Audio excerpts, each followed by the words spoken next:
الحمد لله رب العالمين والعاقبة للمتقين الصلاة والسلام على سيد الأنبياء والمرسلين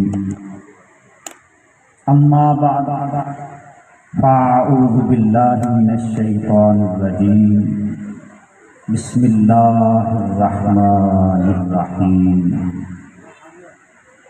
إنا أعطيناك الكوثر صدق الله العظيم وصدق رسوله النبي الأمين المكين إن الله وملائكته يصلون على النبي يا أيها الذين آمنوا صلوا عليه وسلموا تسليما سب مل کے پڑھیں الصلاۃ والسلام علیک یا سیدی یا رسول اللہ وعلی آلک واصحابک یا جد الحسن والحسین۔ ایک بے نام کو اعزاز نسب مل جائے، ایک بے نام کو اعزاز نسب مل جائے، کاش مداح پیغمبر کا لقب مل جائے۔ میں کس منہ سے آقا تیری ایک جھلک بھی مانگوں، میں کس منہ سے آقا تیری ایک جھلک بھی مانگوں، طلب حسن تو ہے حسن طلب مل جائے، کاش مداح پیغمبر کا لقب مل جائے۔ اللہ کی حمد و ثنا اور محبوب کریم صلی اللہ علیہ وآلہ وسلم کی پاک بارگاہ میں ہدیہ عقیدت و احترام عرض کرنے کے بعد نہایت ہی قابل صدر عزت و تکریم کے لائق علماء و مشایخ عظام اور میرے مسلمان عشاقان مصطفیٰ صلی اللہ علیہ وآلہ وسلم کے پروانوں، یہ اللہ کا احسان اس کی توفیق سے جو ہمیں اللہ نے اپنے نبی صلی اللہ علیہ وآلہ وسلم کی صورت میں اللہ نے ہم پر کرم فرمایا۔ اللہ ارشاد فرماتا ہے اِنَّا أَعْطَيْنَاكَ الْكَوْثَرَ، فرمایا ہم نے اے نبی آپ کو خیر کثیر عطا فرمایا۔ الکوثر خیر کثیر عطا فرمایا ہے۔ اور اللہ اپنے قرآن میں یہ بھی فرماتا ہے، فرمایا قُلْ مَتَاعُ الدُّنْيَا قَلِيلٌ، فرمایا میرا نبی زمانے والوں کو بتا دو کہ دنیا کا ساز و سامان، دنیا کی رنگینیاں، دنیا کی آبشاریں، دنیا کے مال و دولت، یہ ساری کی ساری متاع القلیل تھوڑی ہے۔ پھر مولا نے کثرت کہاں رکھی ہے؟ رب فرماتا ہے کہ اِنَّا أَعْطَيْنَاكَ الْكَوْثَرَ، اے پوچھنے والے میرا کلام قرآن دیکھ، میں نے ساری کثرتیں دامن مصطفیٰ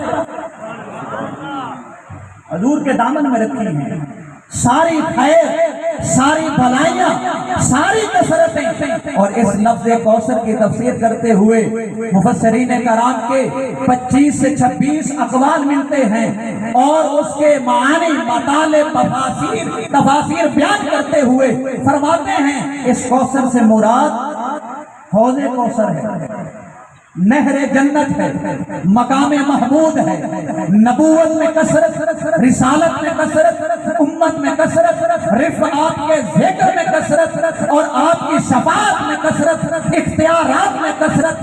بے شمار اللہ نے اپنے نبی کو علم میں کثرت عطا فرمائی، رحمت میں کثرت دی، حلم میں کثرت دی، اور آپ کے عاجزی و انکساری میں کثرت دی۔ بے شمار ساری کائنات کی جملہ میرے رب نے دامن مصطفیٰ میں رکھی ہیں، وہ ساری کثرتوں میں سے آج ایک کثرت کا معنی عرض کرنا چاہتا ہوں،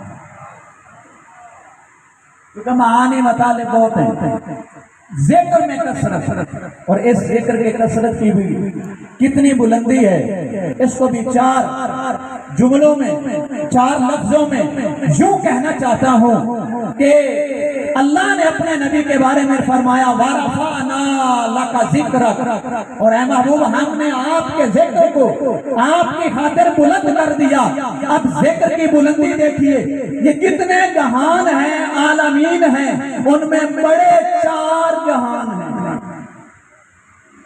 سارے جہانوں میں بڑے 4 جہان ہیں۔ ایک کو کہتے ہیں عالم ارواح، ایک ہے عالم دنیا جس میں ہم موجود ہیں، عالم برزخ مرنے کے بعد جو قبر میں معاملہ ہے، وہ مرنے کے بعد برزخی زندگی، اس کو جہان برزخ، عالم برزخ، ایک ہے عالم حشر، یہ 4 جہان ہیں۔ اور آئیے سارے جہانوں میں سب سے بڑے 4 یہی جہان ہیں۔ اب دیکھنا یہ ہے میرے آقا کے ذکر کی رفعت اور بلندی کا عالم کیا ہے۔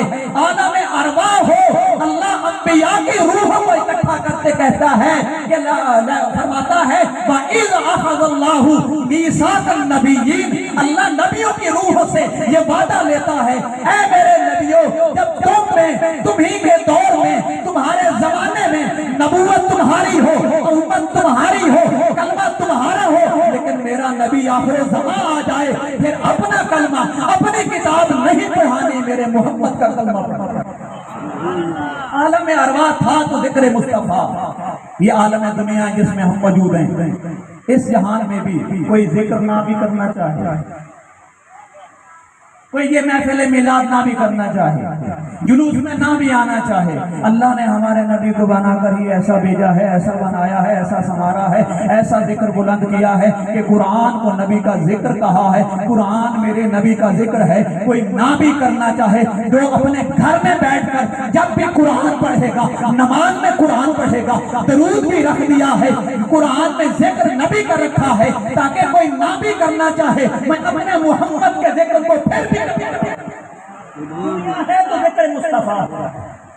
اور عالم برزخ ہوگا، مرنے کے بعد بندہ مومن کو قبر میں لٹا کر دفن کر کے عزیز و اقارب واپس پلٹیں گے۔ حدیث کے الفاظ ہیں فرشتے آ جاتے ہیں، اٹھا بٹھاتے ہیں، اٹھا کر سوال کرتے ہیں۔ ان سوالوں میں ایک وہ سوال جس کو امام بخاری نے کئی مقام پر نقل کرنے کے بعد کہا، آپ وہ کون سا سوال ہے جو اس بندہ مومن سے پوچھا جاتا ہے؟ فرماتے ہیں اللہ کے محبوب نے فرمایا، فرشتے پوچھتے ہیں ما کنت تقول فی حقی ھذا الرجل، اے بندہ مومن بتا اس ہستی کے بارے میں کیا کہا کرتا تھا،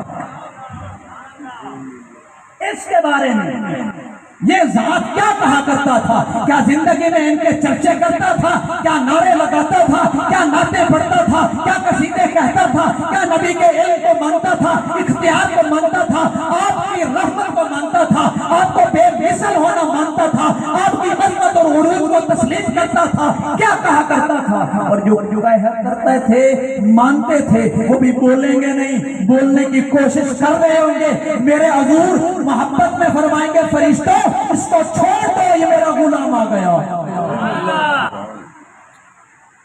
عالم برزخ ہو تو ذکر مصطفیٰ،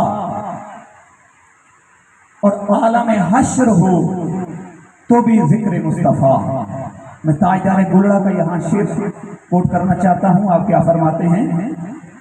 نہیں عرش و فرش پر ہی تیری عظمتوں کے چرچے، نہیں عرش و فرش پر ہی تیری عظمتوں کے چرچے، تہ خاک لحد میں بھی تیرا نام چل رہا ہے، تہ خاک لحد میں بھی تیرا نام چل رہا ہے۔ عالم حشر ہوگا، ساری امتیں اپنے نبیوں سے ہوتی ہوئی حضرت عیسیٰ کے پاس، جب حضرت عیسیٰ کے پاس آئیں گی تو آپ فرمائیں گے کہ اے لوگو، اے امتو، اے اللہ کے بندو، اب کہیں نہیں جانا، ایک در ہے، ایک ذات ہے جہاں تمہاری بگڑی بننی ہے، سنورنی ہے، شفاعت ہونی ہے، جس کے صدقے اللہ معاف کرے گا وہ میرا محمد مصطفیٰ ہے۔ فرما رہے ہوں گے آنا لہا آنا لہا، قوم آئے گی، میرے آقا سجدے میں سر رکھیں گے، حضور کی شفاعت سے اللہ امت کو، ساری امتوں کو معاف فرمائے گا۔ اس پر بھی گولڑے کے تاجدار نے شعر کہا، اس پر میں آپ کی گزارشات بند کرتا ہوں۔ آپ کیا فرماتے ہیں؟ فرمایا میرے اعمال تو بخشش کے نہ تھے پھر بھی نصیب، میرے اعمال تو بخشش کے نہ تھے پھر بھی نصیب، کی محمد نے شفاعت تو خدا مان گیا، کی محمد نے شفاعت تو خدا مان گیا۔